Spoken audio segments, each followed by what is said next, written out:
नमस्कार विद्यार्थी मित्रांनो, यूजीसी नेट सेट एक्झाम या परीक्षेसाठी आपण प्रिपेअर करतो आहोत आणि आज आपण विषय मराठी याचा यूजीसी नेट जून 2025 पीवायक्यू प्रश्न म्हणजे मागील वर्षाची प्रश्न पत्रिका पाहणार आहोत. संपूर्ण पेपर प्लस स्पष्टीकरण आपण इथे करणार आहोत आणि आज त्याचा भाग 3 आहे. या आधीचे जे प्रश्न आपण पाहिले होते त्यामध्ये जास्तीत जास्त प्रश्न ही मते कोणाची आहे किंवा मग हे विधान कोणाचे आहे अशा पद्धतीचे प्रश्न जास्त विचारले गेलेले होते. सोबतच जुळवा, ग्रंथकार, कादंबरीकार अशा पद्धतीचे पण प्रश्न विचारले गेले होते आणि घटक 10 मधून सुद्धा भरपूर प्रश्न विचारले गेलेले आहे आणि घटक 10 तर खूप महत्वाचा असणार आहे. चला तर मग बघूया आपण नेमके कसे प्रश्न इथे विचारलेले आहे. नमस्कार, मी श्वेता चंदनकर तुम्हा सर्वांचे UGC net set exam preparation या युट्यूब चॅनलवर स्वागत करते. चला तर मग सुरुवात करूया. ग्लोबल ऑनलाईन आपल्यासाठी घेऊन आले आहे यूजीसी नेट सेट एक्झाम याची बॅच, यामध्ये तुम्हाला पेपर 1 फ्री मिळणार आहे, लाईव्ह बॅच मिळणार आहे, संपूर्ण अभ्यासक्रमाचे नोट्स मिळणार आहेत, संपूर्ण अभ्यासक्रमाची सराव चाचणी असणार आहे, पीवायक्यू एमसीक्यू टेस्ट असणार आहे, स्पष्टीकरणाचा बहुपर्यायी प्रश्न आहे, लॅपटॉप आणि वेब व्ह्यू आहे, सोबतच 1 वर्षाची व्हॅलिडिटी सुद्धा आहे. याची जी फीज आहे ती 10,000 रुपये आहे आणि आफ्टर डिस्काउंट ते 8,000 रुपये असणार आहे. त्यामुळे नक्की इनरोल करा. येत्या मंडेपासून आपण नवीन बॅच सुरू करतो आहे. जर का तुम्हाला इनरोल करायचं असेल तर तुम्ही दिलेल्या नंबरवर संपर्क करू शकता किंवा ग्लोबल ऑनलाईन ऍप प्ले स्टोरवरून डाउनलोड करू शकता. ग्लोबल ऑनलाईन ऍप डाउनलोड केल्यानंतर तिथे तुम्हाला इथे सर्च बारमध्ये MS set UGC net paper 2 search करायचं आहे. त्यामध्ये तुम्हाला अशा पद्धतीचे एक ओव्हरव्ह्यू दिसणार आहे, कोर्स दिसणार आहे. त्यामध्ये तुम्हाला कंटेंटमध्ये जायचं आहे आणि कंटेंटमध्ये बघा नोट्स अवेलेबल आहेत, NET SET paper 2, PYQ test, mock test, weekly test सगळं नोट्स इथे अवेलेबल आहे आणि लाईव्ह क्लासेसचे तुम्हाला नोटिफिकेशन सुद्धा येणार आहे. त्यामुळे नक्की एनरोल करा आणि अभ्यास करा. चला तर मग सुरुवात करूया प्रश्नांना. पहिलाच प्रश्न आहे अनुवादक आणि त्यांनी अनुवादित केलेल्या साहित्यकृतीचे मूळ ग्रंथ यांच्या योग्य जोड्या जुळवायच्या आहेत. तर आपल्याला इथे अनुवादक आणि अनुवादित केलेले साहित्य विचारलेलं आहे. तर व्यंकटेश माडगुळकर, नानापूरकर, अमोल पालेकर, त्रवित सरदेशमुख. यामध्ये Siddharth Gardner, the shadows from Ladakh, वल्लभपूरची दंतकथा. तर आता आपल्याला हे करायचं आहे. तर एकंदरीत तुम्ही सुद्धा माझ्यासोबत उत्तर देत चला आणि शेवटी सांगा तुमचे किती उत्तर बरोबर आलेले आहेत. Venkatesh Madgulkar, the shades from Ladakh, Nadapurkar, Gardner, Amol Palekar, वल्लभपूरची दंतकथा आणि सरदेशमुख हे सिद्धार्थ. त्यामुळे आपलं ऑप्शन असणार आहे ऑप्शन 4. ठीक आहे. एकंदरीत यामध्ये जर का आपल्याला एक सुद्धा माहिती आलं असतं की व्यंकटेश माडगुळकर यांचं दी शेडोज फ्रॉम लडाख आहे, तर बघा ऑप्शन्स मध्ये जे आहे ना फक्त एकच ऑप्शन होतं, है ना. त्यामुळे अशा पद्धतीने तुम्ही अंदाज बांधू शकता. समज प्रश्न आहे, भा पाटणकरांनी साहित्य आणि अश्लीलता या लेखात पुढील परामर्श केला आहे. ए मध्ये त्यांनी म्हटलंय इंद्रधनुष्यातील रंगाची आकृती अश्लील नसते की पवित्र नसते. त्रिकोण त्रिकोण म्हणून अश्लील नसतो. फ्राईड वाचल्यावर तो त्रिकोण अश्लील ठरण्याची शक्यता आहे. बी म्हणते आहे अश्लील साहित्यावर उपाय म्हणजे वाचकाला सुलभीकृत जीवन चित्रणात नेणे, स्वप्नाळू बनवणे. सी म्हणते आहे लैंगिक इच्छांना प्राधान्य दिल्यास सर्व कृतींना लैंगिकतेचा वास अपरिहार्यपणे येईल. हे मान्य केल्यास प्रत्येक कृतीस 2 स्वरूपे प्राप्त होतील आणि त्यातील एक स्वरूप सुप्त इच्छांचा आविष्कार हे राहील.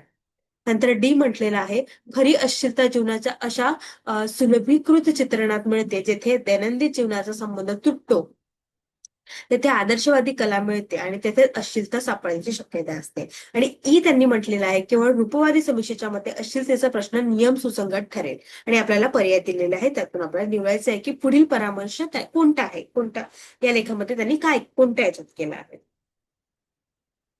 तर यामध्ये त्यांनी ए, सी आणि डी हे केलेले आहे, म्हणजे ऑप्शन 3 हे असणार आहे. बाकीचे त्यांनी या लेखामध्ये लिहिलेलं नाहीये साहित्य आणि अश्लीलतामध्ये. ठीक आहे. त्यामुळे आपलं उत्तर असणार आहे ऑप्शन 3, केवळ ए, सी आणि डी. नंतर समोरचा प्रश्न आहे साहित्याची कालखंड कल्पिताना आदर्शवादी युग, क्लासिकल, स्वच्छंदवादी युग, रोमॅन्टिक अशी विभागणी करू नये असे मत कोणी मांडलेलं आहे. श्रीम माटे, दबी, पुंडे, गोमी, कुलकर्णी, राशी, चौथी. सांगा बघू.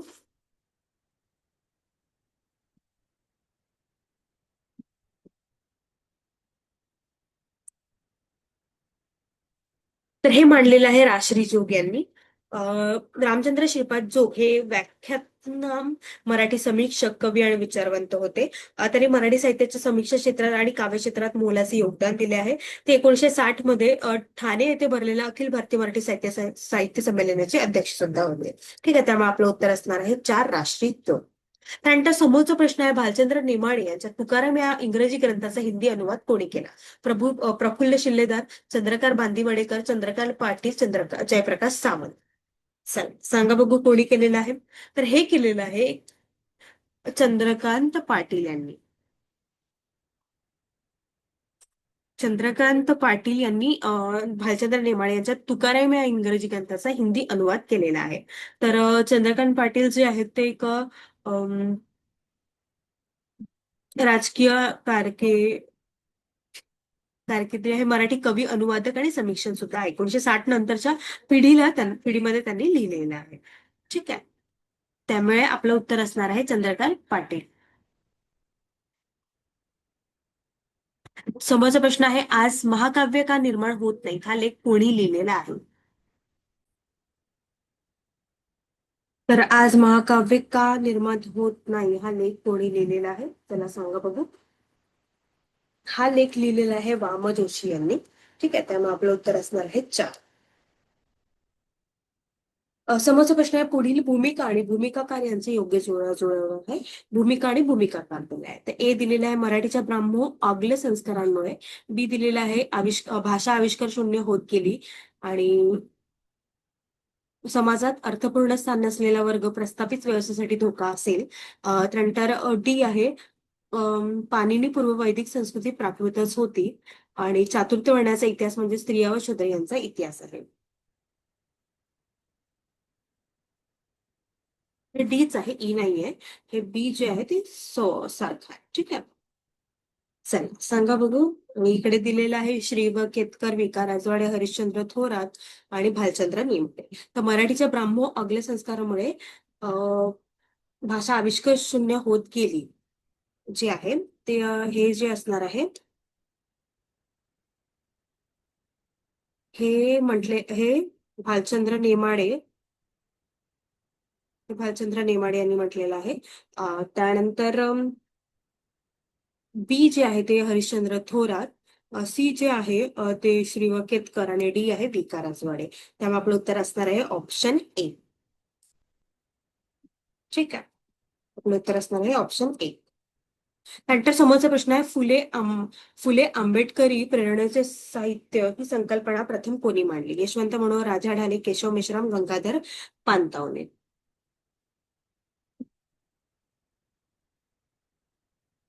चला सांगा बघू.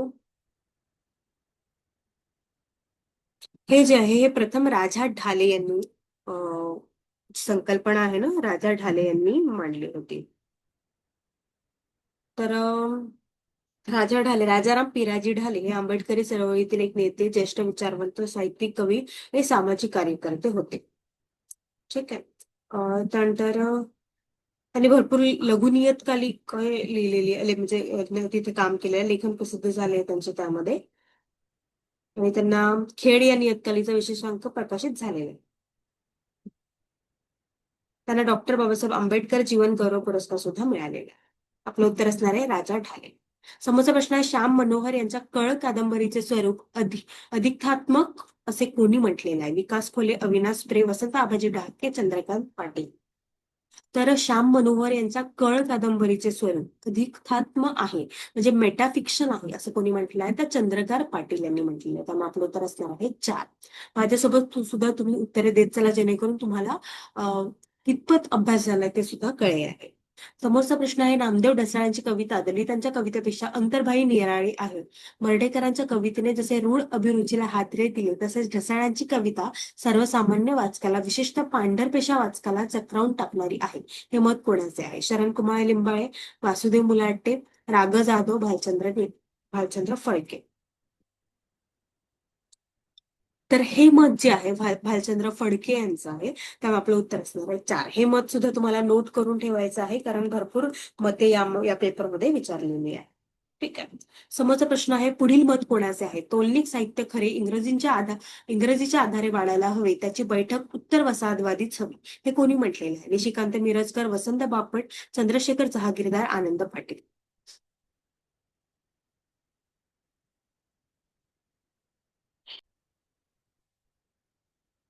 तर तोलनिक साहित्य खरे इंग्रजीच्या आधारे वाढायला हवे आणि त्याची बैठक उत्तर वसाहतवादीच हवी, हे जे आहे ते आनंद पाटील यांनी म्हटलेलं आहे. त्यामुळे आपलं उत्तर असणार आहे 4. समोरचा प्रश्न आहे, यानंतर काहीच दुर्बोध लिहायचं नाही, कवितिक वळण आडवळण घ्यायची नाहीत.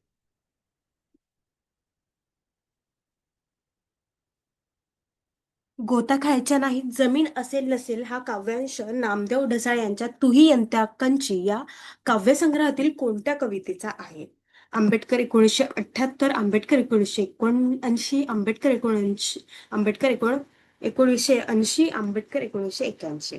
तर तुही यंताकंची हे सुद्धा आपल्याला अभ्यासाला आहे घटक 10 मध्ये, साहित्यकृती या घटकामध्ये. ठीक आहे, त्यामुळे याचं उत्तर नक्की सांगा काय असणार आहे. तर कोणत्या कवितेचं हे आहे? आंबेडकर 1978 या कवितेचं आहे. त्यामुळे आपलं उत्तर असणार आहे 1. समोरचा प्रश्न आहे खालील विद्वानाचा जन्मकाळानुसार क्रम लावा. Matthew Arnold, Thomas Carlyle, John Dryden, Emerson, Immanuel Kant. आता यांचा जन्म काळानुसार आपल्याला बघायचा आहे आणि त्यानुसार क्रम लावायचा आहे. चला तर सांगा बघू.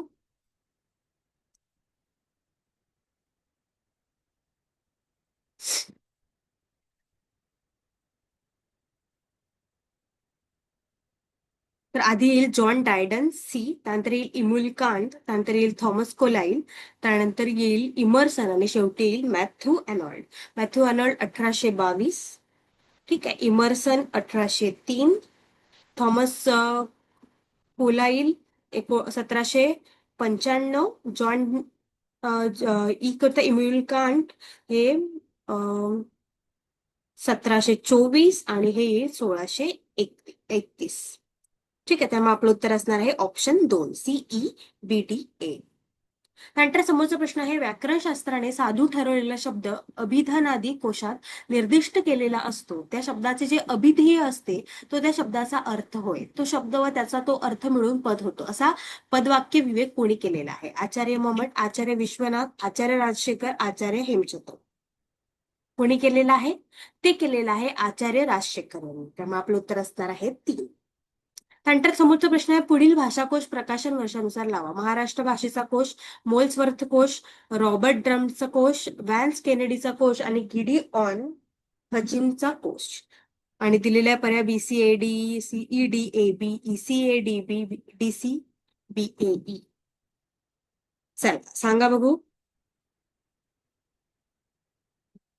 तर आधी येईल रॉबर्ट ड्रमचा कोश 1808, त्यानंतर येईल गिडिगॉन हचीचा कोश 1815, त्यानंतर येईल व्हॅन्स केनेडीचा कोश 1824, त्यानंतर येईल A 1829 आणि त्यानंतर येईल P 1831. मोल्सवर्थचा कोश. महाराष्ट्र भाषेचा कोश हा 1829 ला झालेला.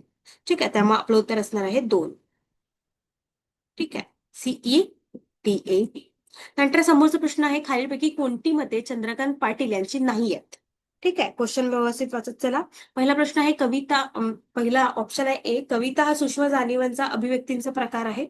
कवितेचा आकृतीबद्ध, लयात्मक, दृश्यात्मक आणि ध्वन्यात्मक अशा तिहेरी विणीचा गोफ असतो. त्यानंतर कवितेत सामाजिक संदर्भ असतात. कविता ही अनेक आवाजी असते. कवितेचा प्रवाह भावनेतून बुद्धीकडे आणि बुद्धीकडून सौंदर्याकडे असतो. तर खाली दिलेल्या पर्यायातून योग्य उत्तर निवड. ACD, BCE, ABE, BD. सांगा बघू.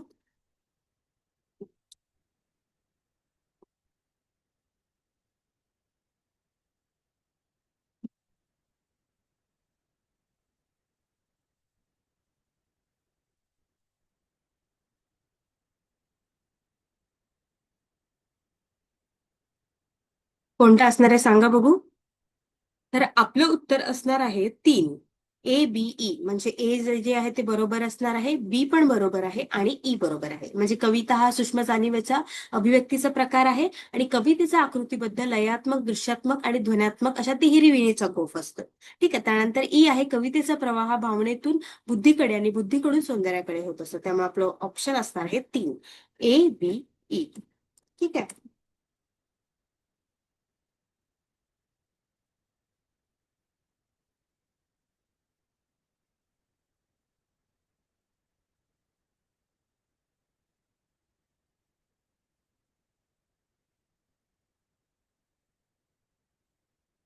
ओके, अशा पद्धतीने आपण काही महत्वाचे प्रश्न पाहिलेले आहे आणि येत्या मंडेपासून आपण नवीन बॅच सुरू करतो आहोत. जर का तुम्हाला इनरोल करायचं असेल तर तुम्ही दिलेल्या नंबरवर संपर्क करू शकता किंवा ग्लोबल ऑनलाईन ऍप प्ले स्टोअरवरून डाउनलोड करू शकता. खूप खूप धन्यवाद.